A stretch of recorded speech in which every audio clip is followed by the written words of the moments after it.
मोहन और मुकेश दोनों सगे भाई थे। दोनों की शादी भी हो चुकी थी। मोहन का तो 7 साल का एक बेटा राजू भी था। दोनों भाइयों का ही अपना अपना सब्जियों का एक खेत था। मोहन अपने खेत में आलू उगाता तो मुकेश अपने खेत में दूसरी सब्जियां उगाता था। उनकी जिंदगी में सब कुछ ठीक चल रहा था। तभी एक दिन शहर से सामान लाते वक्त रास्ते में एक सड़क दुर्घटना में मोहन का देहांत हो गया, जिसके बाद उसकी पत्नी भी बहुत बीमार रहने लगी। माँ, तुम्हारी दवाई का समय हो गया है। मैं अभी तुम्हारे लिए पानी लेकर आता हूँ।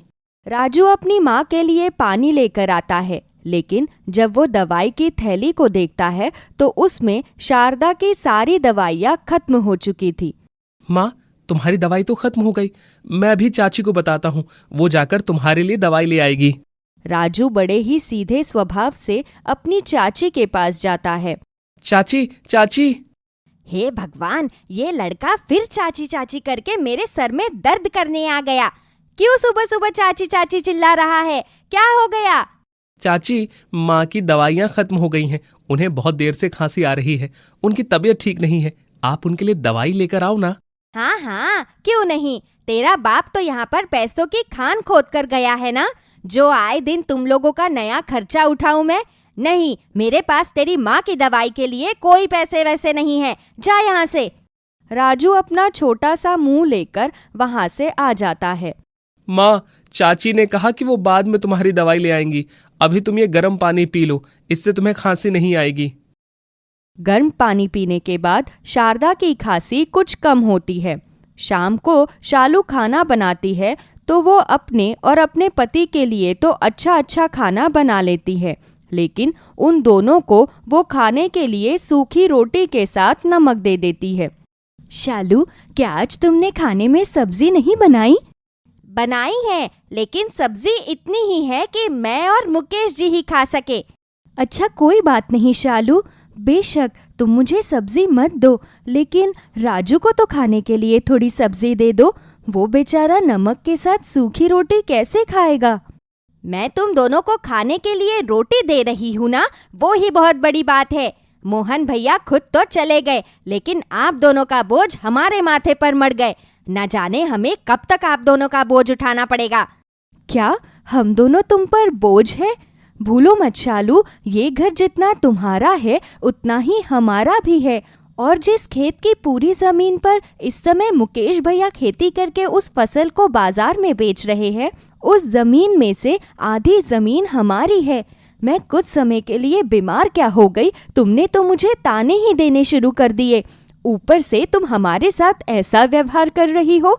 कोई बात नहीं, एक बार मुझे ठीक हो जाने दो, उसके बाद तुम पर कोई भी बोझ नहीं रहेगा। मैं इस घर के 2 हिस्से करवा लूंगी, उसके बाद अपने बेटे के साथ जैसे तैसे रह लूंगी। तुम्हें हमें संभालने की कोई जरूरत नहीं है। शारदा की ये बात सुनकर शालू एकदम शांत हो जाती है। उस समय तो शारदा उसकी बात का कोई जवाब नहीं देती, लेकिन जैसे ही मुकेश घर पर आता है तो वो उससे कहती है, सुनिए जी, आपकी भाभी के दिमाग में बहुत कुछ चल रहा है। आज कह रही थी कि एक बार मेरी तबीयत ठीक हो जाने दो, उसके बाद तो मैं इस घर के 2 हिस्से करवा लूंगी। इससे पहले कि ऐसा कुछ करे, आप कुछ भी करके घर को अपने नाम पर करवा लो। मैं इस घर का एक छोटा सा हिस्सा भी किसी और को नहीं दे सकती।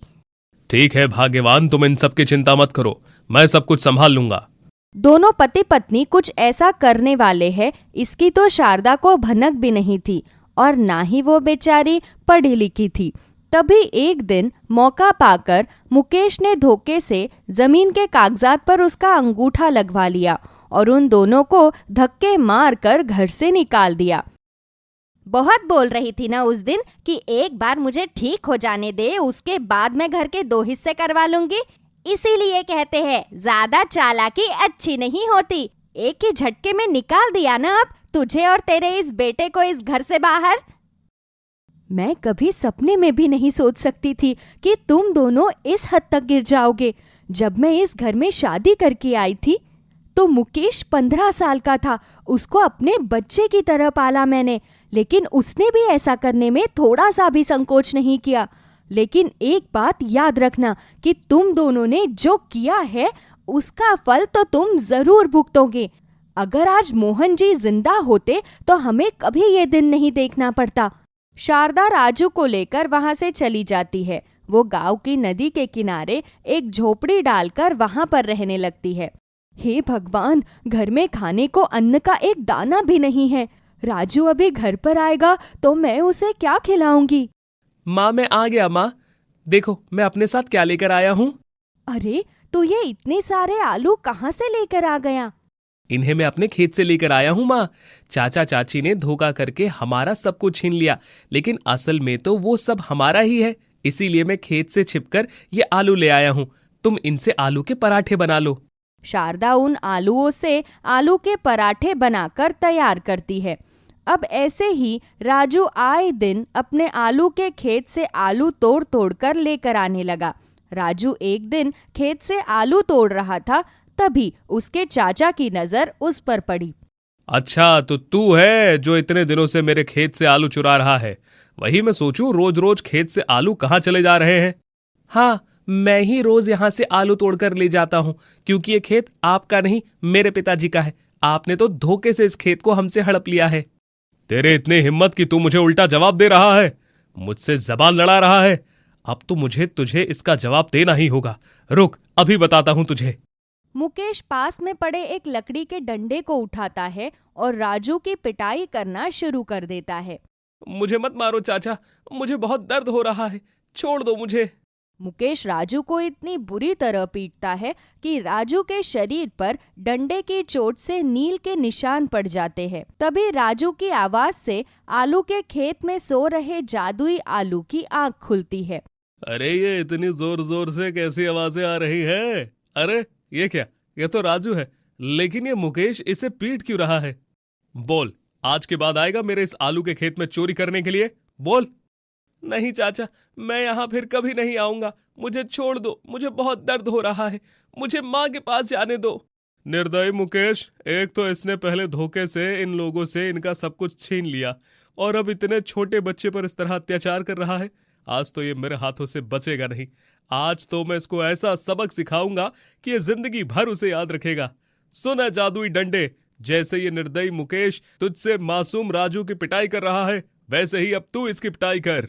जादुई आलू के इतना कहते ही वो डंडा मुकेश के हाथ से छूटकर उसी की जोरदार पिटाई करने लगता है। अब दर्द के मारे मुकेश जोर जोर से चिल्लाने लगता है। अरे ये क्या हो गया? कहीं इस डंडे में कोई भूत तो नहीं आ गया? ये अपने आप मुझे कैसे मार रहा है? क्यों मुकेश, कैसा लग रहा है मेरे जादुई डंडे से मार खाकर? तुझे मजा तो आ रहा है ना? देखो, अगर तुझे मजा नहीं आ रहा हो तो मैं तुझे पीटने के लिए कुछ और डंडे लगा देता हूँ। ये कौन बोला? मुझे तो लग रहा है कि सच में यहाँ पर किसी भूत की आत्मा है। कोई मुझे बचाओ, बचाओ।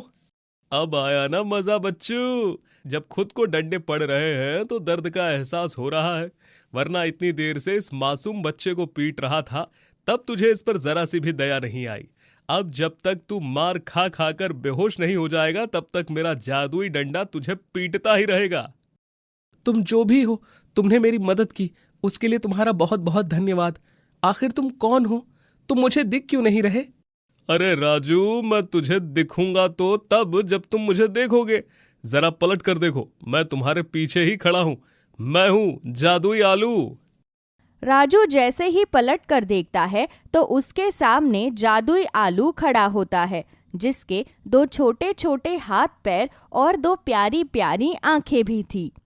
अब तो देख लिया ना मुझे राजू?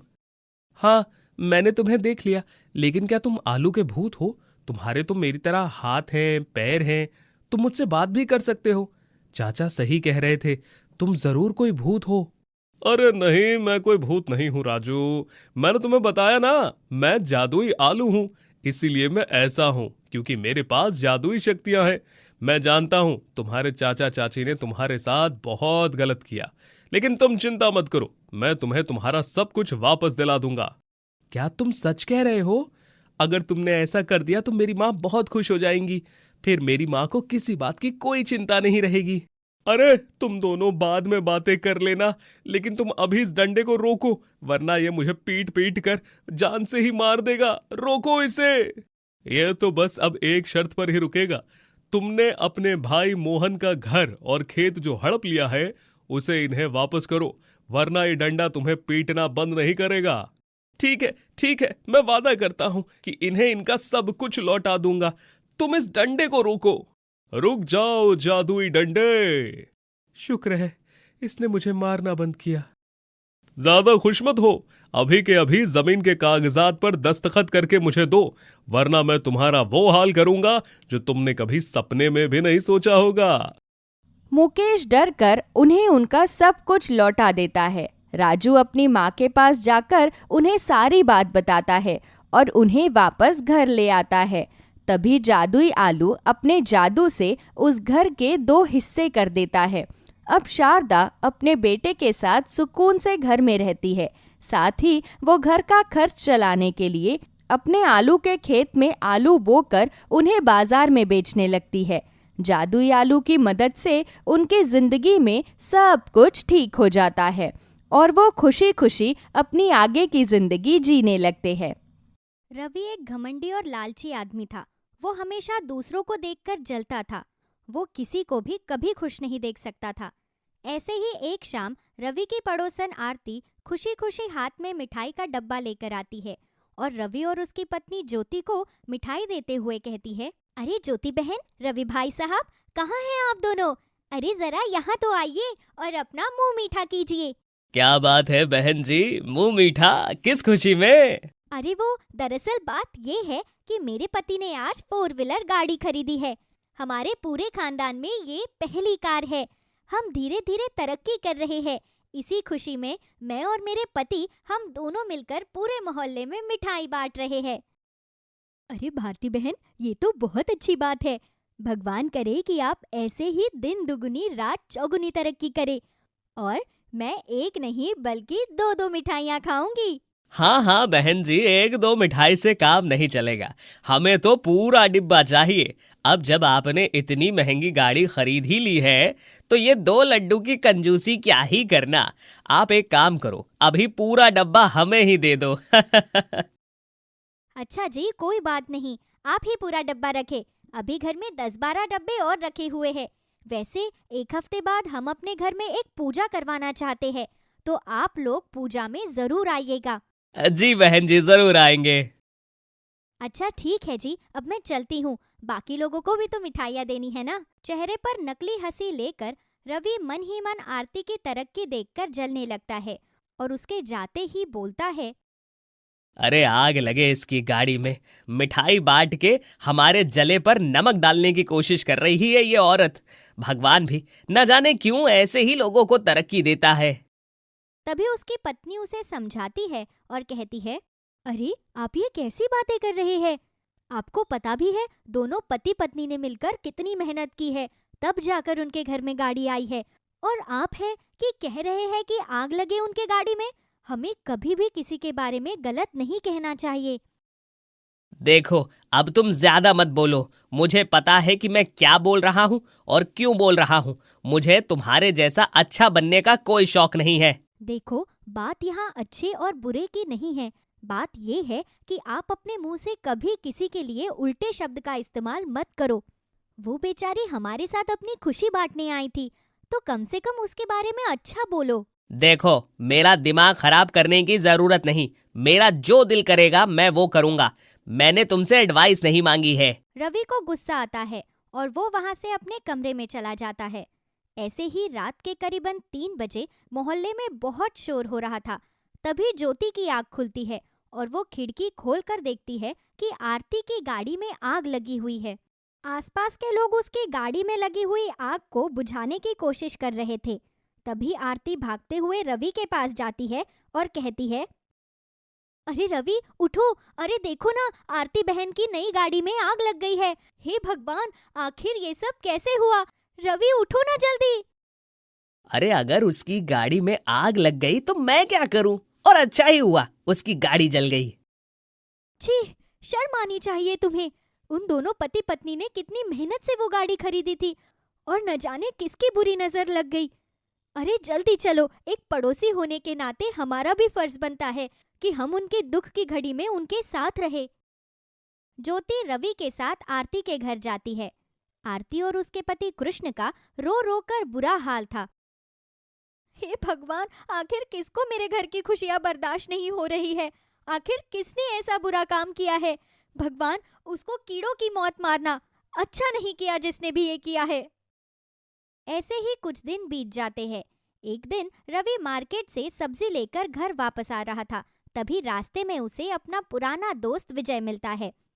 विजय को देखकर रवि बहुत खुश होता है और बोलता है, अरे विजय, क्या बात है? बहुत सालों बाद तू यहाँ क्या कर रहा है और अचानक से कहाँ गायब हो गया था तू?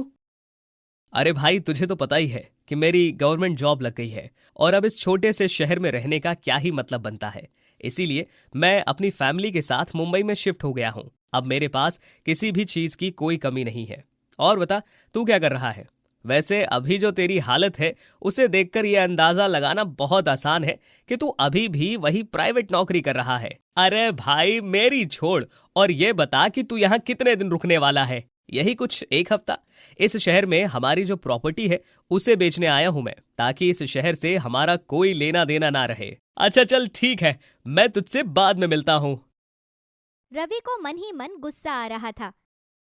सरकारी नौकरी लग गई है और मुंबई में शिफ्ट हो गया है, तो इसका क्या मतलब? कहीं का राजा रईस चंद है क्या? कोई बात नहीं, अभी भी 1 हफ्ता तो यही है, तुझसे तो अच्छा बदला लूंगा। ऐसे ही एक रात विजय सड़क पार कर रहा था। तभी एक बाइक सवार अपना चेहरा छुपाए बहुत तेजी से बाइक लेकर आता है और विजय को एक जोरदार टक्कर मार देता है, जिसके बाद विजय सड़क पर बेहोश होकर पड़ा था। तभी एक ट्रक सामने से आती है और वो भी विजय के एक पैर को कुचल देती है। आसपास के लोग उसे अस्पताल में भर्ती करवा देते हैं, लेकिन इस एक्सीडेंट से विजय हमेशा हमेशा के लिए अपाहिज हो जाता है। ऐसे ही रात को रवि अपने घर आता है और वो बहुत ज्यादा खुश था। उसे इतना खुश देखकर उसकी पत्नी बोलती है, क्या बात है, बहुत खुश नजर आ रहे हो। ऐसा क्या करके आए हो जिसमें तुम्हें इतनी खुशी मिल रही है? अरे तुम्हें नहीं पता आज मैंने क्या किया है। मेरा बहुत पुराना दोस्त विजय मुझे अपनी तरक्की का घमंड दिखा रहा था। आज मैंने उसका घमंड तोड़ दिया। क्या किया तुमने? मैंने जो भी किया है बहुत सही किया है। खैर, जल्दी से मेरे लिए खाना बना दो, भूख लग रही है बहुत ज्यादा। ज्योति दाल और चावल रवि के आगे परोस देती है और दाल चावल देखकर रवि बोलता है, अरे ये क्या, घर में सब्जी नहीं है? क्या देख रहा हूँ? कुछ दिनों से तुम बार बार दाल चावल बना रही हो। अगर तुम्हें दूसरों से जलने से फुर्सत मिले तब तो पता चलेगा ना कि घर में राशन नहीं है और तुम 15 दिनों से काम पर नहीं जा रहे हो। दूसरों की तरक्की देखकर तुम्हें बहुत जलन होती है, लेकिन उस तरक्की के पीछे की हुई मेहनत नजर नहीं आती। और एक बात हमेशा याद रखना, जो इंसान दूसरों से जलता है ना, वो जीवन में कभी तरक्की नहीं करता। अभी जो बना है वो चुपचाप खा लो। ऐसे ही अगली सुबह रवि किसी काम से कहीं जा रहा था। तभी उसकी नजर एक खेत में जाती है जहां बहुत सारे बैंगन हो रखे थे। बैंगन देखकर रवि मन ही मन कहता है, जिसका भी ये खेत है, इस खेत का मालिक बड़ा ही खुश रहता होगा, क्योंकि इसके खेत में बहुत ही सुंदर सुंदर बैंगन लगे हुए हैं। एक काम करता हूँ, इसके सारे बैंगन को तहस नहस कर देता हूँ। जब मुझे इस दुनिया में खुश रहने का अधिकार नहीं है, तो मैं किसी को भी खुश नहीं रहने दूंगा। इस खेत का मालिक यहाँ आए उससे पहले ही मुझे कुछ करना होगा।